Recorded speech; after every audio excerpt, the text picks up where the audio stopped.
Matius 7 ayat 7 berkata, "Mintalah, maka akan diberikan kepadamu. Carilah, maka kamu akan mendapat. Ketoklah, maka pintu akan dibukakan bagimu." Karena setiap orang yang meminta, menerima, dan setiap orang yang mencari, mendapat, dan setiap orang yang mengetok, baginya pintu dibukakan. Benarkah setiap orang yang meminta dalam doa pasti menerima? Ada 3 macam jawaban yang saya terima. 1. Ada yang mengatakan tidak dan tidak yakin. Ada yang mengatakan ragu-ragu. Ada yang mengatakan ya pasti menerima setiap orang yang berdoa. Tapi apa kata Alkitab? Mari kita lihat. Kejadian 25 ayat 21. Berdoalah Ishak kepada Tuhan untuk istrinya, sebab istrinya itu mandul. Tuhan mengabulkan doanya, sehingga Ribka, istrinya itu mengandung. 2 Raja-Raja 6 ayat 18. Ketika orang-orang Aram itu turun mendatangi dia, berdoalah Elisa kepada Tuhan, "Butakanlah kiranya mata orang-orang ini." Maka dibutakannyalah mata mereka sesuai dengan doa Elisa. Doa Ishak dan doa Elia dikabulkan oleh Tuhan. Tapi tahukah saudaraku bahwa doaku tidak dikabulkan oleh Tuhan? Kira-kira kenapa? Mari kita tanya Alkitab. Matius 6 ayat 5. Apabila kamu berdoa, janganlah berdoa seperti orang munafik. Mereka suka mengucapkan doanya dengan berdiri dalam rumah-rumah ibadat dan pada tikungan-tikungan jalan raya, supaya mereka dilihat orang. Aku berkata kepadamu, sesungguhnya mereka sudah mendapat upahnya. Tidak, saya tidak pernah berdoa seperti orang munafik. Tetapi kenapa sampai saat ini doa saya tidak dikabulkan oleh Tuhan? Jika engkau berdoa, masuklah ke dalam kamarmu, tutuplah pintu, dan berdoalah kepada Bapakmu yang ada di tempat tersembunyi. Maka Bapakmu yang melihat yang tersembunyi akan membalasnya kepadamu. Tengah malam saya berdoa di kamar sendiri. Tapi doa saya tidak dikabulkan oleh Tuhan juga sampai saat ini. Doamu itu janganlah bertele-tele seperti kebiasaan orang yang tidak mengenal Allah. Mereka menyangka bahwa karena banyaknya kata-kata doanya akan dikabulkan. Tidak, doa saya tidak bertele-tele, tapi doa saya tidak dikabulkan oleh Tuhan sampai saat ini. Matius 7 ayat 11. Jika kamu yang jahat tahu memberi pemberian yang baik kepada anak-anakmu, apalagi Bapakmu yang di surga, Ia akan memberikan yang baik kepada mereka yang meminta yang baik kepadanya. Saya yakin bahwa apa yang saya minta itu adalah hal-hal yang baik. Tapi kenapa doaku tidak dikabulkan oleh Tuhan sampai saat ini? Matius 17 ayat 20. Karena kamu kurang percaya, sebab aku berkata kepadamu, sesungguhnya sekiranya kamu mempunyai iman sebesar biji sesawi saja, kamu dapat berkata kepada gunung ini, pindah dari tempat ini ke sana, maka gunung ini akan pindah, dan takkan ada yang mustahil bagimu. Justru karena percayalah saya, maka saya berdoa. Bukti kepercayaan saya adalah saya berdoa. Kalau saya tidak percaya, tidak mungkin saya berdoa. Jangankan Tuhan, Bapak saya pernah tidak mau memberikan apa yang saya minta. Padahal yang saya minta adalah buku-buku bacaan yang baru untuk kelas 4 SD. Saat itu, saya naik kelas dari kelas 3 ke kelas 4. Teman-teman semua punya buku bacaan yang baru. Tapi saya tidak punya karena bapak saya tidak mau membelikan buku bacaan yang baru kepada saya. Kondisi buku saya itu lusuh dan jelek. Akhirnya saya menangis, sedih karena buku bacaan saya kondisinya lusuh dan jelek. Kenapa bapak saya tidak mau mengabulkan permintaan saya? Saat itu saya tidak mengerti. Apakah hanya doa saya yang tidak diterima oleh Tuhan? Bilangan 22 ayat 4. Adapun pada waktu itu, Balak bin Zipor menjadi raja Moab. Raja ini mengirim utusan kepada Nabi Bileam dengan pesan, "Kutukilah bangsa Israel bagiku." Lalu pergilah Bileam ke atas sebuah bukit yang gundul, berdoa kepada Allah. Maka Allah menemui Bileam. Kemudian Tuhan menaruh perkataan ke dalam mulut Bileam dan berfirman. Bilangan 23 ayat 19. Allah bukanlah manusia, sehingga ia berdusta, bukan anak manusia, sehingga ia menyesal. Masakan ia berfirman dan tidak melakukannya, atau berbicara dan tidak menepatinya? Artinya, Allah menolak doa Nabi Bileam. Allah tidak mau mengutuk bangsa Israel yang sudah diberkatinya itu, walau bangsa itu membuat banyak keonaran dan kejahatan. Itulah sebabnya bangsa Israel adalah bangsa yang paling unggul di dunia ini sampai saat ini. Bangsa Israel adalah bangsa yang jahat dan sombong. Itulah sebabnya seluruh bangsa-bangsa di sekeliling Israel sangat membenci Israel, termasuk bangsa Moab yang dipimpin oleh Raja Balak lebih kurang 3.000 tahun yang lalu.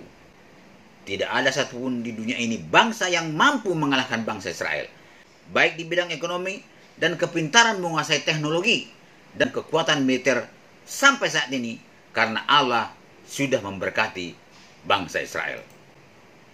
Allah tidak membatalkan berkatnya kepada Israel, karena Allah bukanlah manusia yang mau membatalkan janjinya dan yang mau membatalkan berkatnya. Seluruh bangsa-bangsa di dunia membenci bangsa Israel, mengutuki dan melawan bangsa Israel, tapi tidak mampu. Namun, Israel semakin merajalela, semakin gila memerangi bangsa-bangsa di sekelilingnya. Umat Islam pun berdoa. Bismillahirrahmanirrahim. Atas nama umat Islam Indonesia, kami mengucapkan bela sungkawa yang sedalam-dalamnya, dan kami ucapkan inna lillahi wa inna ilaihi raji'un atas syahidnya umat Islam yang ada di Palestina, yang saat ini sedang mendapatkan siksaan dan pembantaian dari kaum Yahudi yang sangat durjana. Kami mohon kepada Allah, mudah-mudahan orang Yahudi Israel dilaknat dan dihancurkan sehancur-hancurnya. Allahumma ahlikil kuffar minal Yahud al-Israeli halkan ajila.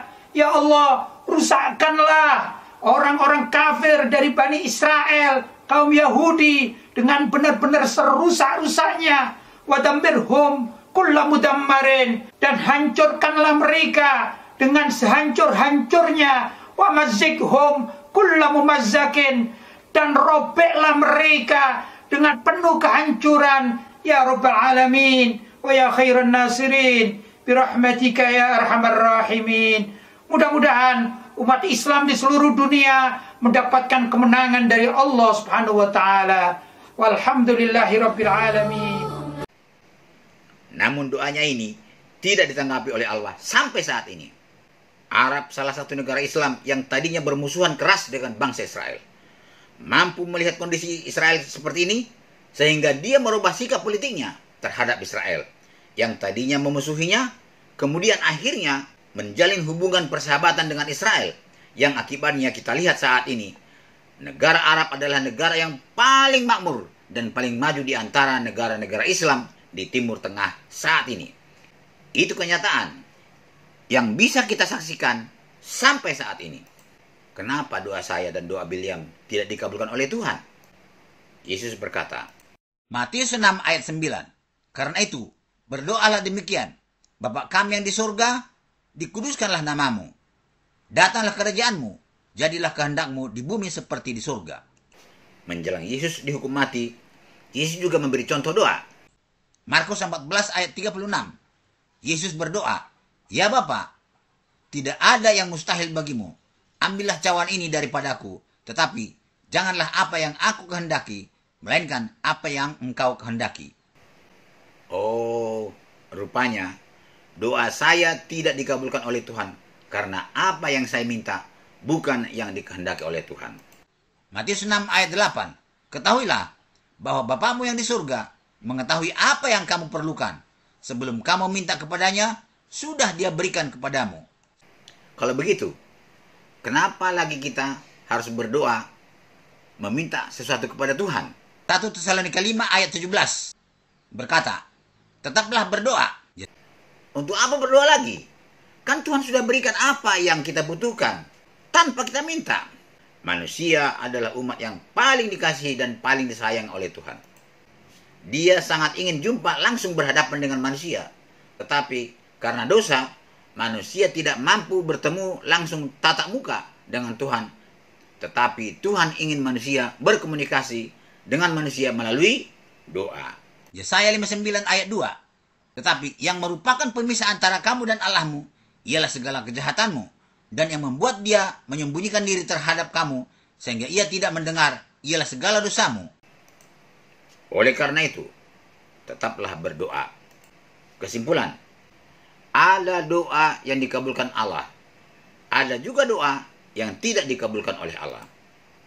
Artinya, berdasarkan contoh doa yang diberikan oleh Yesus, doa yang dikabulkan oleh Allah Bapa adalah doa permohonan atau permintaan yang sesuai dengan apa yang dikehendaki oleh Allah Bapa. Jadi doa saya dan doa Nabi Bileam, bahkan doa Islam tadi pun tidak dikabulkan oleh Allah adalah karena tidak sesuai dengan apa yang dikehendaki oleh Allah Bapa.